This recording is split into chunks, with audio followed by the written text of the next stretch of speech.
మీ బర్త్డేగా ఆమె మీకు విషెస్ చెప్పే విధానం కానీ తన బర్త్డేకి మీరు విషెస్ చెప్పే విధానం కానీ చూస్తే అంటే ఆ క్లోజ్నెస్ సన్నిహితత్వం అనేది absolutely sir, one of the most important friendships in my life. Like I said, it's a 15 year 16 year friendship now, so needless to say, we through this journey, through our careers, we've always been an emotional support system for each other.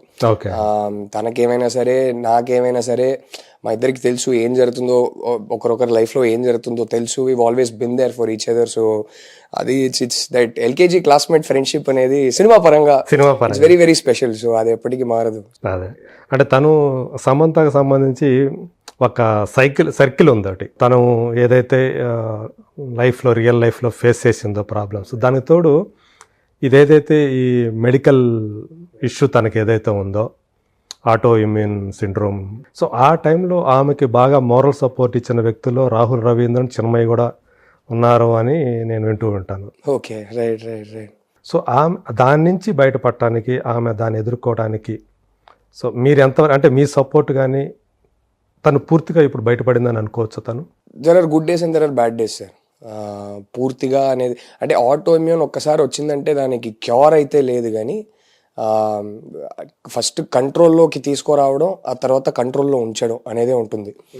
అంటే యాక్చువల్గా అది ఎందుకు వస్తుంది అనేది కూడా మనకి correct reason ఉండదు. రకరకాల ట్రిగర్స్ ఉంటాయి సార్. బట్ కోవిడ్ తర్వాత చాలా మందికి అది ఒక కోవిడ్ సైడ్ ఎఫెక్ట్ అన్నట్టు చెప్తున్నారు. అంటే కోవిడ్ ఒక పాండమిక్ అంటే కోవిడ్ తర్వాత వచ్చిన ఒక silent pandemic auto immune pandemic.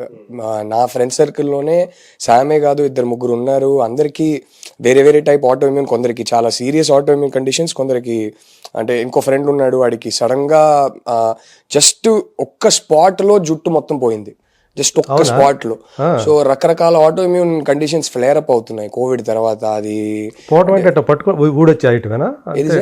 వచ్చేస్తుందా జస్ట్ ఒక్క పర్టికులర్ స్పాట్ లో. అదర్ ఫ్రెండ్ ఆఫ్ మైన్ రాలిపోతుంది అనమాట. అవును అవును. అంటే బేసిక్లీ కోవిడ్ వల్ల అది జరగలేదు, కానీ కోవిడ్ వల్ల ఆటో ఇమ్యూన్ ట్రిగర్ అయింది. ఆటో ఇమ్యూన్ ట్రిగర్ అవ్వడం వల్ల అది జరిగింది. సో రకరకాల ఆటో ఇమ్యూన్ అంటే auto immune is no silent pandemic sir. అది దట్స్ ద ప్రాబ్లమ్. శామ్ది ఒక రకమైన చాలా కాంప్లికేటెడ్, నా ఇంకో ఫ్రెండ్ ఉన్నాడు, వాడికి కూడా చాలా complicated. So she's much better now, she's healthy now, and she is such a strong girl sir. అంటే ఎంత మానసికంగా ఎంత వీక్ కనిపించినా సరే, ఏదైనా సరే, షీ విల్ ఆల్వేస్ డూ. చేయాల్సిందే ఎప్పుడు చేసేస్తుంది. ట్రీట్మెంట్ తీసుకోవాలంటే రెగ్యులర్గా డిసిప్లిన్డ్గా ట్రీట్మెంట్ తీసుకోవడం, కానీ ఆ ట్రీట్మెంట్ తీసుకుంటూ అది బెటర్ అవుతున్న ప్రాసెస్లో ఎక్కడ తన వర్కౌట్స్ వదలకుండా ఎంతవరకు కుదురుతుందో అంతవరకు చేసింది. సో షీజ్ అంటే నాకు చిన్నప్పటి నుంచి అంటే we were kids when we met and became friends, and we've sort of gone through adulthood together. And I think the one thing that has not changed in her life is her sense of discipline. అది నాకు కూడా కొంచెం ఉంటే బాగుండేది, కానీ in years ఫ్రెండ్షిప్లో అది మాత్రం నేను నేర్చుకోలేకపోయి. అంటే నాకు నచ్చిన కొన్ని విషయాల్లో నాకు డిసిప్లిన్ ఉంటుంది, బట్ ఆ సెల్ఫ్ కేర్ అనేది ఉంది కదా, ఆ సెల్ఫ్ కేర్ విషయంలో నాకు పెద్ద డిసిప్లిన్ ఉండదు. ఇప్పుడు ఫర్ ఎగ్జాంపుల్ నేను ఒక స్క్రిప్ట్ రాస్తున్నానంటే చాలా డిసిప్లిన్డ్గా రాస్తా, ఇంకే డిస్ట్రాక్షన్స్ లేకుండా. ఒక్కసారి కూర్చున్నానంటే అది ఫినిష్ అయ్యేదాకా అసలు అటు ఇటు కదలను. అలాంటి విషయాల్లో నాకు నచ్చిన విషయాల్లో నాకు డిసిప్లిన్ ఉంటుంది. బట్ ఈ వర్కౌట్ అనేది అంటే కొందరు నచ్చి చేస్తారు, కానీ నాకు అలాంటి విషయాల్లో అబ్బా ఆ అమ్మాయికి ఉన్న డిసిప్లిన్ అసలు వేరే లెవెల్ అది. అయ్యో. సో అయ్యా luckily she is a fighter. ఏది ఉన్నా ఎట్లా ఉన్నా కానీ ఆ మెడికల్ ఇష్యూ ఉన్నప్పుడు కూడా తను చేస్తూ వచ్చేదే సార్. అస్సలు వర్కౌట్ కానీ అంటే ఎవరు ఏం చెప్పినా she is trying alternate therapies and treatments and things like that. So ఎవరు ఏం చెప్పినా సిన్సియర్గా కరెక్ట్ టైంకి ఏది తీసుకోవాలో, ఏం ఎక్సర్సైజెస్ చేయాలో, ఏం చేయాలో అంతా చేస్తుంది. So I think one thing all of us friends we always knew was that she will somehow get over it, she will somehow beat it అనేది ఒకటి ఉండింది. అది ఎంత వీక్ ఫీల్ అయినా, ఎప్పుడైనా మరీ వీక్ ఫీల్ అయిందంటే మేమందరం ఉన్నాంగా. సో బ్యాడ్ థింగ్ ఏంటంటే తను అలా సఫర్ అవుతున్నప్పుడు దాంతో ఒక పక్క పర్సనల్ లైఫ్లో ప్రాబ్లమ్స్, ఇంకో పక్క ఈ మెడికల్, ఇది ఎప్పుడైతే తను ఈ సమస్యతోటి తను బాధపడుతున్నానని చెప్పిందో, నిజానికి ఆమె మీద ఒక రకమైన సింపతి కలగాలి. యాక్చువల్గా అందరూ సపోర్ట్ చేయాలి, మోరల్గా సపోర్ట్ చేయాలి. కానీ సోషల్ మీడియాలో పని కట్టుకొని కొంతమంది ఆమె మీద అంతా ఇంకా కొంగదీసేటట్టు, ఆమెను ఇంకా చేయాలి, బాధ పెట్టాలన్నట్టుగా ఆ ట్రోల్స్ అనేవి రావటం, దాన్ని ఆమె ఎలా తట్టుకుంది?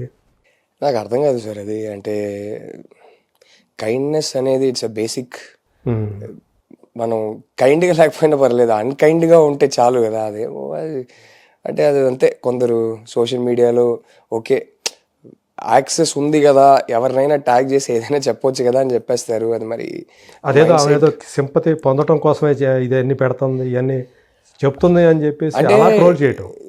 7, 8, 9 monthsకి అసలు ఏది పోస్ట్ చేయలేదు, అసలు బయటికి రావట్లేదు తను. అవును, తను ఏం డీల్ చేయాలో తన పాప ఒంటరిగా తనే డీల్ చేసింది. కానీ ఫైనలీ ఒక శాకుంతలం రిలీజ్కి వచ్చినప్పుడు, లేకపోతే యశోద రిలీజ్కి వచ్చినప్పుడు అప్పుడు బయటికి రావాల్సిందే, తప్పదు. అండ్ ఎక్కడో తనని నమ్మి ప్రొడ్యూసర్స్ డబ్బులు పెట్టారు, దీన్ని నేను ప్రమోట్ చేయాలి అని చెప్పి బయటికి వచ్చింది. బయటికి వచ్చి ఫైనలీ ఇప్పుడు ఒకరి ఇంటర్వ్యూలో ఏదైనా ఒకటి అడిగితే అది మరి ఇంకేం జవాబు ఇవ్వాలి? అవును, ఉన్నది ఉన్నట్టే కదా చెప్పాలి. సో అది ఏమో దాన్ని మళ్ళీ ట్రోల్ చేయడం అది నాకు అర్థం కాదు. It's something very sad. It's obviously she's one of the biggest heroines and she's one of our biggest stars కాబట్టి ఎక్కువ ట్రోలింగ్ చేస్తారు. బట్ అది ఐ థింక్ ఎవ్రీబడి వాళ్ళ లెవెల్లో అందరికీ trolling is okay sir. Like sometimes when I get trolled I have fun. I mean it's you laugh at it. But ఒక line దాటితే అది ట్రోలింగ్ అని కూడా కాదు, అది just becomes personal attacks after point, it becomes character assassination after point. And that is sad. I don't know what to say. It is difficult for anybody. It is very, very difficult for anybody.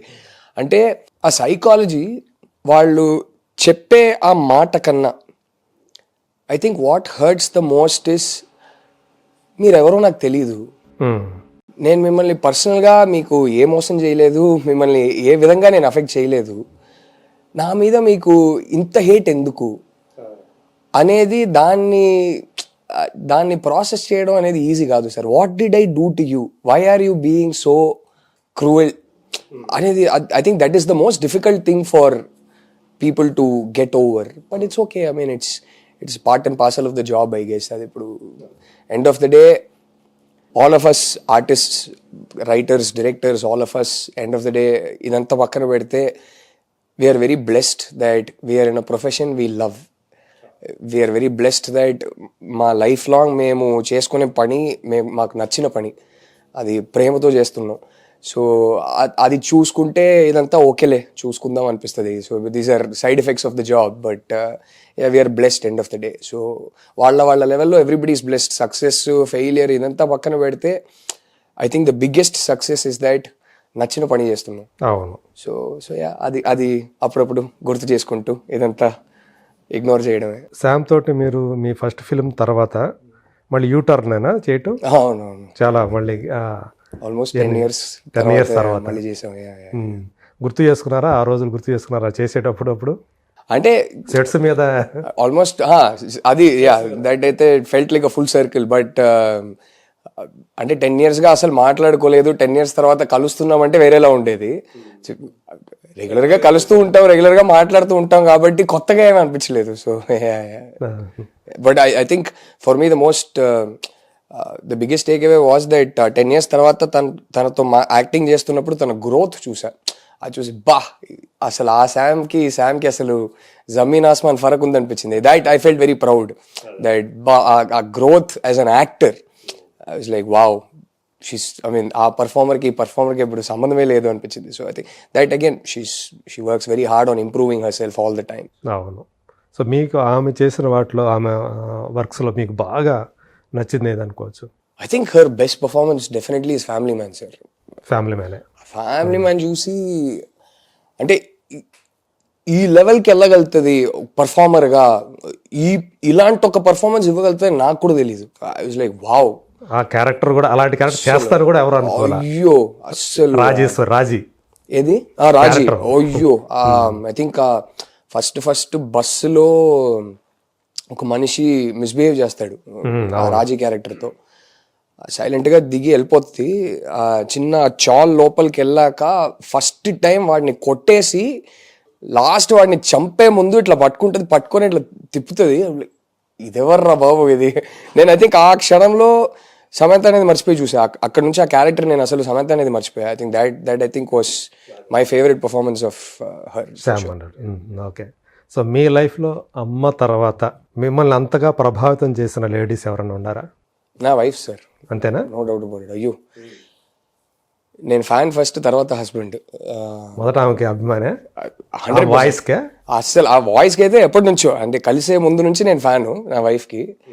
And జెన్యున్గా చెప్పాలంటే creative పని చేసుకోవడానికి పక్కన పెడితే I enjoy good music, I enjoy good poetry, I enjoy good cinema, I enjoy a good book. Okay. And తను వచ్చిన తర్వాత అసలు చిన్మయి సింగర్గా అయితే అసలు అడగక్కర్లేదు. I mean her mastery over her voice. Music అనేది చాలా arithmetic sir. Music is actually purely calculation based. శృతిలు కానీ ఏ స్కేల్కి వెళ్తున్నారు, ఆ స్కేల్ నుంచి ఎక్కడ మళ్ళీ ఏ సంగతి తీసుకొస్తున్నారు, it's very arithmetic. Her control over her voice is incredible. అంటే మీరు సినిమా సాంగ్స్ అంతా పక్కన పెడితే అప్పుడప్పుడు ఇంట్లో రియాజ్ చేసేటప్పుడు వింటుంటాను కదా, బాబా అసలు it's magic sir. I love music. నేను చాలా కాన్సర్ట్స్కి వెళ్తుంటాను. నేను లైవ్ పర్ఫార్మెన్సెస్ అంటే మ్యూజిక్ తో పాటు దానిలో సాహిత్యాన్ని కూడా బాగా, any type of music, Carnatic దగ్గర నుంచి మంచి తీన్మార్ సాంగ్ అన్నా కూడా ఏదైనా బాగా ఎంజాయ్ చేస్తా. సో ఇంట్లోనే తను రియాజ్ చేస్తుంటే అది వినడం అనేది ఇట్స్ బ్లెస్సింగ్. అసలు ఇన్క్రెడిబుల్ వాయిస్. I cannot. మీరు సినిమా సాంగ్స్ వినుంటారు కానీ తను గజల్స్ పాడుతుంటే మీరు వినాలి. ఇంట్లో మాక్సిమం తను రియాజ్ చేసేది గజల్స్తోనే రియాజ్ చేస్తుంది. తన ఫేవరెట్ టు సింగ్, తన ఫేవరెట్ జానరా గజల్స్ అనమాట. ఓకే. సో గజల్స్తో ప్రాక్టీస్ చేస్తుంది. బా అసలు నేను వెంటనే వెళ్ళి సైలెంట్గా లైట్లు ఆఫ్ చేసేస్తాను. నేను ఒక డార్క్ మాహోల్లో జస్ట్ ఒక్క ల్యాంప్ ఎక్కడైనా వెలిగించేసి కూర్చొని సైలెంట్గా వింటుంటే ఆ మజా వేరు. అసలు మిమ్మల్ని మీరు మర్చిపోతుంటారు. అసలు అమేజింగ్. మీరు ఈ విషయంలో బ్లెస్డ్ అనుకుంటారా? 100% sir, no doubt about it. I think it is one of my greatest blessings as a lover of music that I married a singer. No doubt about it. Unfortunately ఇంట్లో తనకన్నా ఎక్కువ నేనే పాడుతుంటా. చాలా దరిద్రంగా పాడతాను నేను, బట్ నేనే పాడుతుంటా. బట్ అది పక్కన పెడితే another massive respect I have for her is that